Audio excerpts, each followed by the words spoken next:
I've always been surprised that more people of my age didn't learn in this process was don't trust the government.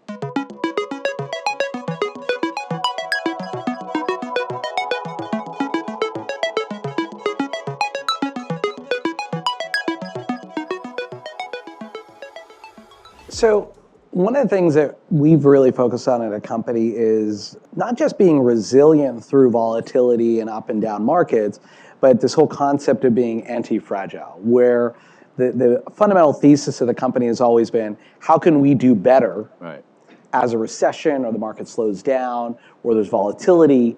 And I've heard from other great leaders and entrepreneurs that really you just have to focus on your fundamentals and be consistent with that over a period of time, no matter what the ups and downs are.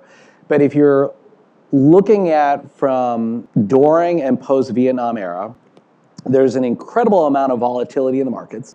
Coming into a recession in the 70s, you have Bretton Woods, you have this decoupling of the currency of gold, you have ups and downs all throughout the whole process. And even before getting into business, what are some of the observations that you saw during that time frame that were principles that no matter what the situation would come forward, were going to be the consistent things that would be the pillars that would stand no matter what the hurricane or situation would be during that time frame? Okay. JP, you're asking such fundamental questions. I'm not sure I've wrestled a lot of these to the ground.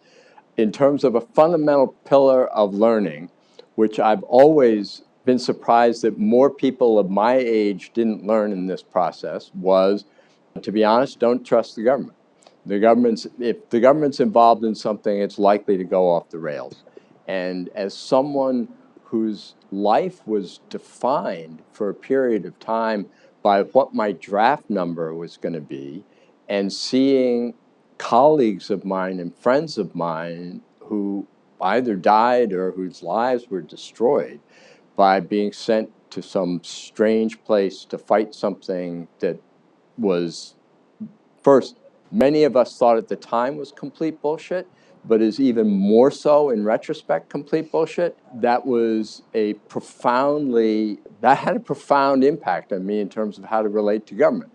Similarly, so I worked in the state legislature, and I say to anybody, I think a really useful thing to experience in life is working in the government, because on one hand, there's a great civic purpose to it. I think there's value to add from everybody doing that.